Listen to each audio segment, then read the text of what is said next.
સૂજી અને બટાટાથી બનતા આ પેનકેક સાંભળતા જ મોઢામાં પાણી આવી જાય એવો સ્વાદિષ્ટ નાસ્તો, જે સવારે નાસ્તામાં હોય કે સાંજની ચા સાથે પરફેક્ટ ચોઈસ. કોઈ પણ સમયે બનાવો. બિલકુલ હેલ્ધી, લાઇટ, એકદમ ઝટપટ અને સ્વાદમાં ખૂબ જ ટેસ્ટી. બાળકોથી લઈને મોટાઓ સુધી દરેકને ભાવશે એવી આ રેસીપી. ચાલો તો પછી બનાવી લઈએ આ લાઇટ ઓઇલ પેનકેકની મજેદાર રેસીપીને. પેનકેક બનાવવા માટે 1 કપ મોટી સોજી લેશું અને એ જ કપના માપથી અડધો કપ ઘાટું દહીં લેશું. હવે તેમાં અડધો કપ પાણી નાખીશું. સ્વાદ પ્રમાણે મીઠું નાખીને સરખી રીતે મિક્સ કરી લેશું અને 15 મિનિટ માટે રેસ્ટ કરવા મૂકી દેશું. હવે પેનમાં 1 ચમચી તેલ મૂકી તેમાં અડધી ચમચી રાઈ, અડધી ચમચી જીરું, 1 ચમચી સમારેલું લીલું મરચું અને 1 ચમચી આદુની પેસ્ટ નાખીને થોડું સાંતળી લેશું. ત્યારબાદ તેમાં 4 થી 5 બાફેલા બટેટા નાખીશું. સાથે જ 15 થી 20 મીઠા લીમડાના પાન, 1 નાની ચમચી હળદર, સ્વાદ પ્રમાણે મીઠું અને અડધી ચમચી ધાણા જીરું નાખીને મસાલાને મિક્સ કરી લેશું.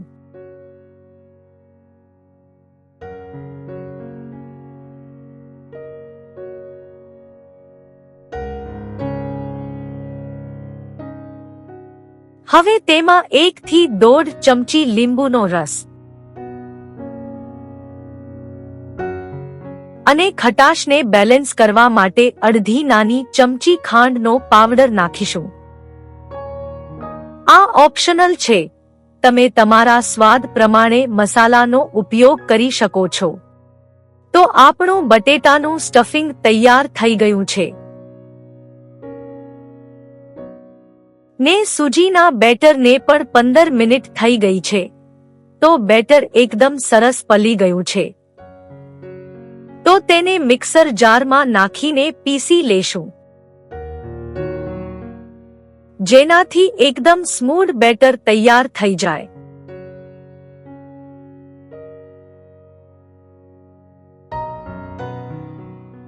હવે તેમાં 1/4 ટીસ્પૂન ખાવાના સોડા નાખીને મિક્સ કરી લેશું.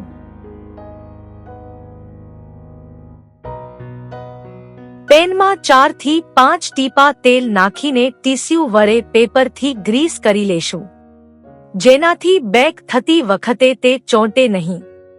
હવે ચમચાથી ખીરુંને પાથરી દેશું.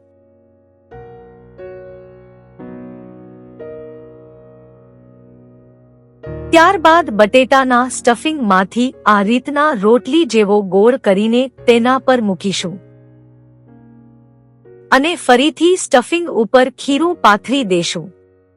ખીરું પાથરતી વખતે ચમચાને વચ્ચેથી નાખીશું, જેનાથી તે ચારે તરફ સરખું પથરાઈ જાય ને બંને સાઈડ સરખી રીતે બેક કરી લેશું.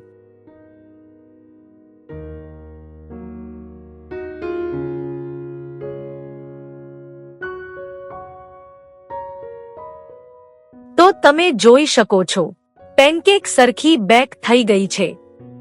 તો તેને પ્લેટમાં નીકાળી લેશું. તમે આને બીજી રીતે પણ બનાવી શકો છો.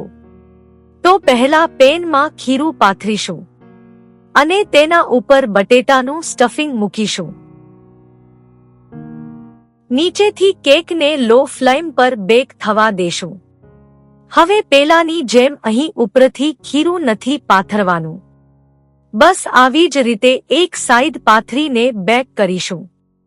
જ્યારે નીચેથી સરખું બેક થઈ જાય એટલે 3 થી 4 ટીપા તેલ નાખીને બીજી સાઈડ ફેરવી લેશું.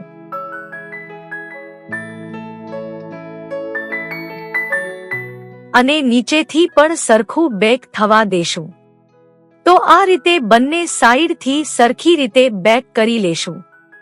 તો તમે જોઈ શકો છો, કેક ઉપરથી અને નીચેથી ખૂબ જ સરસ રીતે બેક થઈ ગઈ છે.